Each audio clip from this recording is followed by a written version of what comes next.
சரி, இப்ப இவரை சார வந்து அப்ரிஷியேட் பண்ணாங்க இல்லையா? இல்லையா? கரெக்டா? என்னென்ன அப்ரிஷியேட் பண்ணாங்க?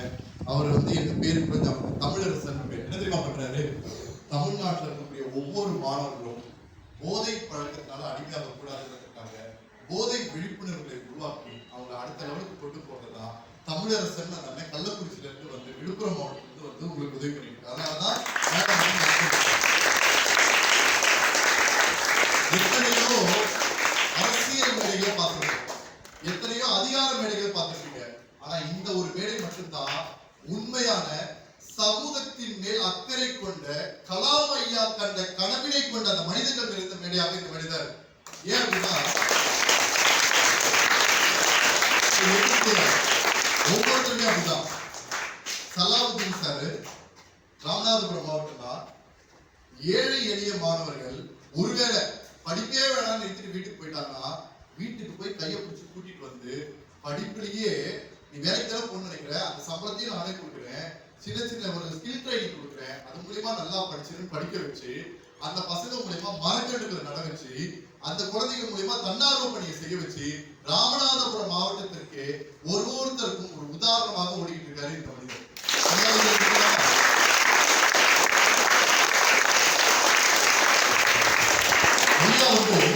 ஒரு பேராசிரியர் சையத் அம்மாள் கல்லூரி அப்படின்ற ஒரு கல்லூரியில ஒரு பேராசிரியராக இருக்காரு.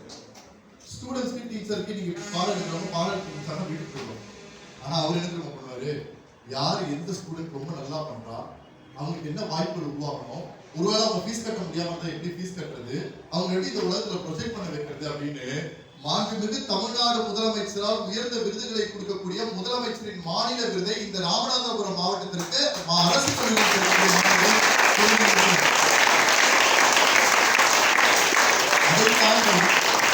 நாட்டு நலப்பணி திட்ட அலுவலராக இருந்து தன்னுடைய கல்லூரி மாணவர்கள் மட்டுமல்ல பார்க்கக்கூடிய ஒவ்வொரு குழந்தையும் என்னோட மாணவர்னு சொல்லி ஓடக்கூடிய ஆசிரியர்கள் இருக்கிறதுனால இந்த உலகம் ரொம்ப நல்லாவே இருக்கு.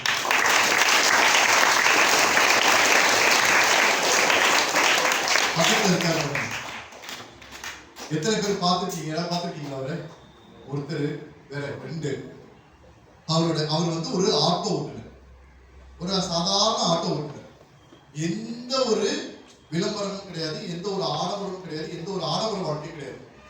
முதல் வீடு என் ஆட்டோல வந்து உட்கார்றவங்க ரொம்ப வயசானவங்களா இருந்தாலும் சரி, யாராக இருந்தாலும் சரி, தவிச்ச வாய்க்கு இலவசமா தண்ணி கொடுக்கறதுக்கு ஆட்டோலயே தண்ணி பாட்டு ஒரு தண்ணி கேனையே வச்சிருக்காங்க.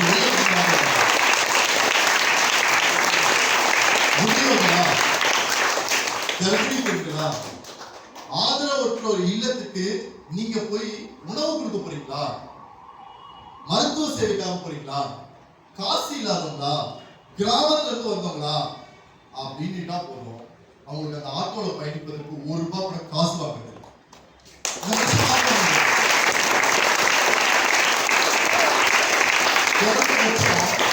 அந்த ஆட்டோல ஒரு ஷீட் வச்சிருப்பாரு, ஒரு 20 to 30 மரக்கன்றுகள் இருக்கும். ஆட்டோல யாரெல்லாம் 20 கிலோமீட்டருக்கு மேல பயணிக்கிறாங்களோ அவங்க கூப்பிட்டு எங்க ஒரு டிராப் ஆகுறாங்களோ அந்த பக்கத்துல ஒரு குழியை தோண்டி அந்த வண்டியில இருக்கக்கூடிய தண்ணி எடுத்து அந்த ஆட்டோல பயணித்த அந்த பயனாளியை வச்சு அந்த மரக்கன்றுகளை நட்டு அந்த மரத்தை வளர்த்தெடுத்து இன்னைக்கு ராமநாதபுரம் மாவட்டத்தில் பெயர் சொல்லும் அளவிற்கு 10,000க்கும் மேற்பட்ட மரங்களை உருவாக்கிய மாபெரும்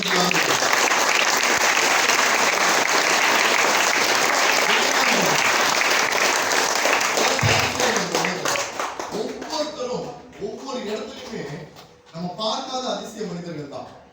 ஆனந்த் சார் எல்லாம் நேற்று தான் நான் சந்திச்சேன்.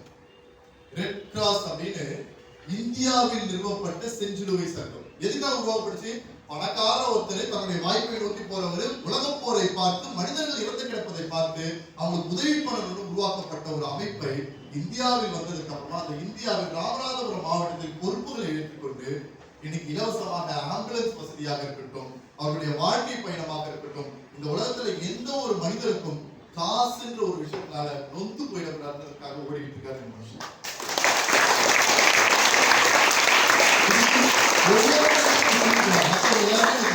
பெருசா அறிமுகம் இல்லை, இப்பதான் நான் சந்திக்க ஆரம்பிச்சேன். ஒவ்வொருத்தருமே ஏன் வந்திருக்காங்க தெரியுமா? சமூகத்திற்கு ஏதோ ஒரு விஷயம் இப்ப நடக்க போகுது, அதுவும் கலாமையா படிச்ச பள்ளியில நடக்க போகுது, நான் வந்திருக்கேன்னு தெரிஞ்ச உடனே ஒவ்வொருத்தருக்கும் ஒரு வேலை இருக்கும், ஒவ்வொருத்தரும் ஏதாவது வேலை பார்ப்பாங்க. அதை எல்லாரும் விட்டுட்டு இங்க வந்து நிக்கிறாங்கன்னா இதை விட சிறந்த மேடையை அலங்கரிக்கக்கூடிய இடம் இந்த உலகத்திலே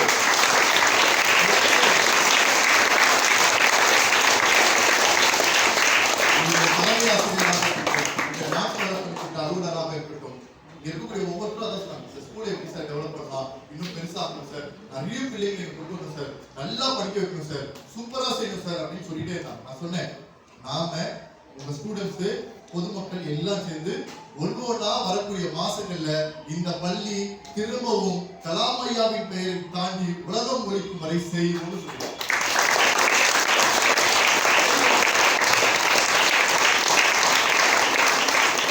அதற்கான பயிற்சியை நம்ம ஆரம்பிச்சோம். அதற்கான பயிற்சியை பயணிக்கணும்னா எல்லாருமே உங்க வாழ்க்கையை மாற்றுங்க. இன்னையிலிருந்து என்னுடைய தம்பிகளாக ஒரு படை தம்பிகளாக இனிமே நான் பார்க்க நினைக்கிறேன்.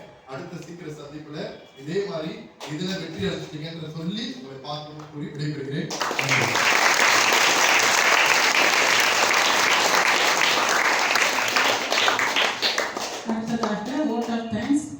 இன்றைக்கு உங்களுக்கு ஸ்பெஷல் டே, குறிப்பாக 9th 11th 10th and 12th பாய்ஸ்க்கு உங்களுக்கு நிறைய அட்வைஸ் பண்ணாங்க. எப்படி படிக்கணும், எப்படி உங்களுக்கு இன்ட்ரெஸ்டாக படிக்கணும் அப்படின்னு சொல்லி மோட்டிவேட் பண்ணாங்க. ஹரிகிருஷ்ணன் சார் அவர்களுக்கு மிக்க நன்றியை தெரிவித்துக் கொள்கிறேன்.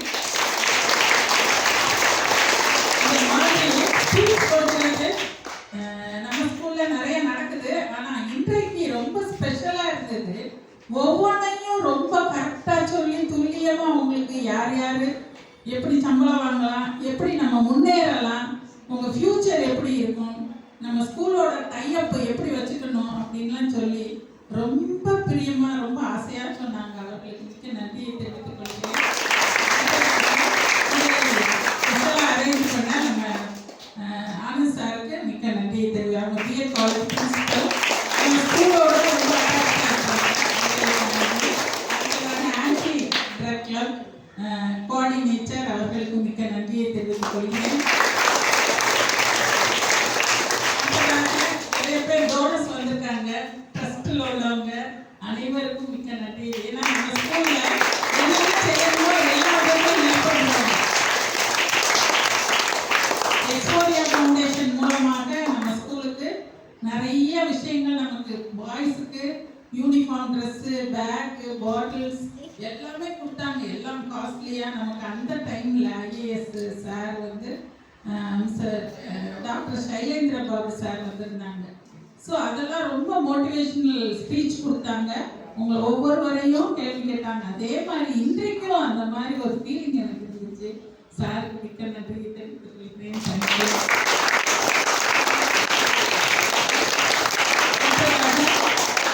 நம்ம கெமிஸ்ட்ரி சார் எல்லாத்துலேயும் உங்களுக்கு ரொம்ப இன்ஸ்பிரேஷனல் டீச்சராக இருக்காங்க நம்ம ஸ்கூலில். ஸோ நம்ம கெமிஸ்ட்ரி சார்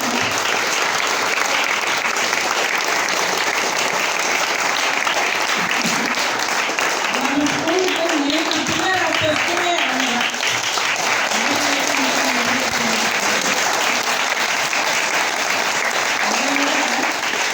எங்கள் மாணவர்கள் அனைத்திலும் திறமையானவர்கள் என்று நீங்கள் உங்கள் திறமையெல்லாம் காட்டி அழகாக கைதட்டி அமைதியாக இருந்து இதை எல்லாத்தையும் கேட்டு ஆன்சர் பண்ணதுக்கு மாணவர்களுக்கு especially 9th 10th 11th 12th அனைத்து மாணவர்களுக்கும் ஆசிரியர்களுக்கும் வந்த ஆசிரியர்கள் ஏன்னா இடமே இல்லை ஆனாலும் வந்து இன்ட்ரெஸ்டாக கேட்ட ஆசிரியர்கள் அனைவருக்கும், ஏன்னா இன்னையிலேருந்து நீ நல்லா படிக்க ஆரம்பிச்சுடுவார்.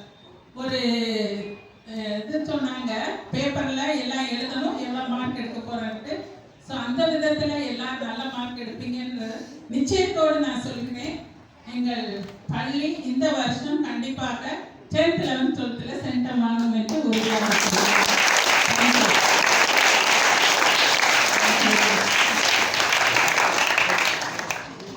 உங்களுக்கு அன்னைக்கு புதிதாக கிடைத்திருக்கக்கூடிய அண்ணா பெயர் என்ன? நல்லா சவுண்டா, நல்லா சத்தமா. இன்றோடு அவர் பேசிவிட்டு செல்வார் இல்லை, ஓகேவா?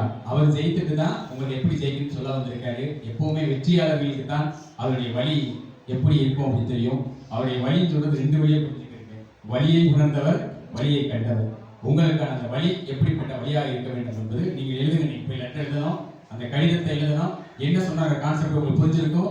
எழுது மட்டும் இல்லாமல் அப்துல் கலாம் ஐயா அவர்கள் சமாதிக்கு உங்களால் செல்ல முடியவில்லை என்றால் சரி, அவர் பயின்ற இந்த வகுப்பறை வைத்து சத்தியம் செய்து கொள்ளுங்கள், வெற்றி நிச்சயம். அனைவரும் உங்களுடைய